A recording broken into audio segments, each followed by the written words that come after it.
the late 80s and early 90s, many of my friends got jumped walking home from gay pubs. Queer bashing was sadly a thing. Gay guys were just seen as a soft touch. It happened to me. I'd been working as a solicitor in Manchester and I'd been sent away on business.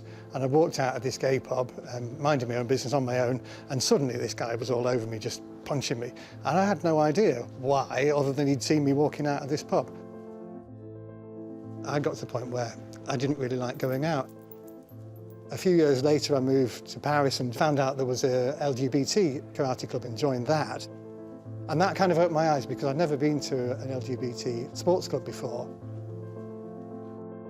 You can't just be a victim, can you? You feel like you've got to try and do something and get a bit more streetwise and learn to defend yourself. I came back to the UK. I thought we really need to have a LGBT boxing club.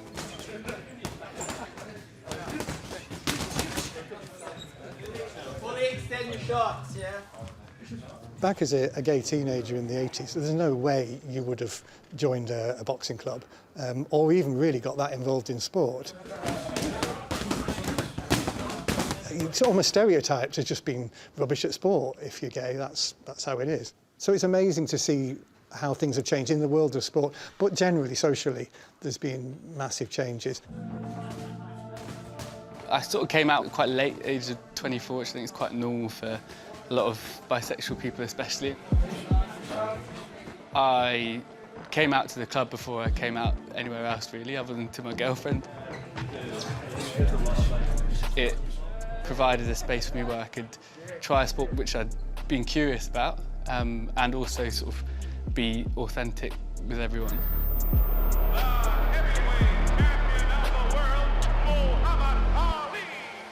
I wasn't hugely into boxing as a kid, I was just aware of the superstars of the sport, like Muhammad Ali.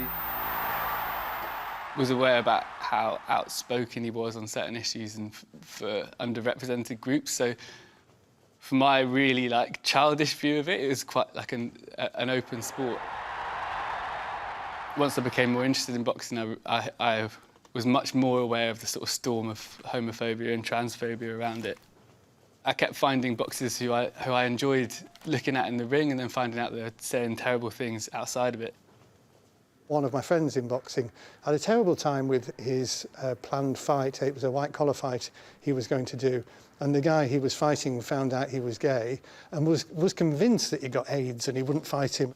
There needs to be more from federations and from people who organise professional fights in the WBO and the IBF and the BBC to maybe set guidelines and make sure that if people do fall foul of them, there is seen to be, by the public and by other people involved in boxing, down from the amateur level up to the pros, some form of recompense for that. Until you see stars of the sport being held to account for their comments, I can't see that filtering down into the lower levels. My heroes have shifted to being the people that I encounter in the real world. So like our coach, Paul Jackson. Under, grip, up now. You ready? Yeah. Let's go. They're not sort of speaking about performing allyship, they're actually doing it by way of coaching and bringing us up as fighters. Right, yeah. It's quite difficult to find boxing spaces that are, very welcoming of women, let alone LGBT plus people. If you think about the whole of London, Knockout's the only club that I find is really inclusive for me as a lesbian. No one here cares if you're gay, lesbian, whatever, like how you present, what your pronouns are, if you're trans. As women and as lesbians, we get a lot of everyday kind of homophobia in the street. We need outlets to let out our anger. I think we're not given the opportunities to express our anger enough in everyday life, and boxing is a really healthy, fun way to come and do that. Front foot! Boxing has a level of violence to it, and LGBTQ community are much more likely to have encountered some form of violence in their day-to-day lives. There's been a rise in sort of transphobic attacks, in homophobic sort of vitriol all around the place, and so spaces like this are crucial. Keep going. We do struggle a lot more with mental health because of the stuff we have to kind of work through every day. I work at a charity called Just Like Us. They found in their research that LGBT plus young people were twice as likely to feel lonely during the pandemic compared to straight people. So it's things like this that, you know, there's the reason that we need community and we need safe places to improve our mental health. This club, Knockout, has sort of given me the chance to come out, the chance to be a boxer and the chance to have amazing friendships all at the same time. It was so open and inclusive and like really clear that it welcomed you as an LGBT plus person.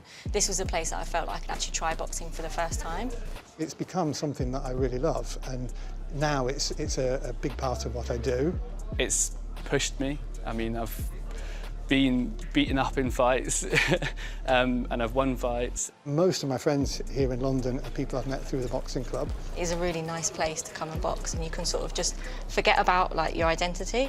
I feel as though I wouldn't have achieved any of that or gone through the sort of ego humbling process of training if it wasn't for this club.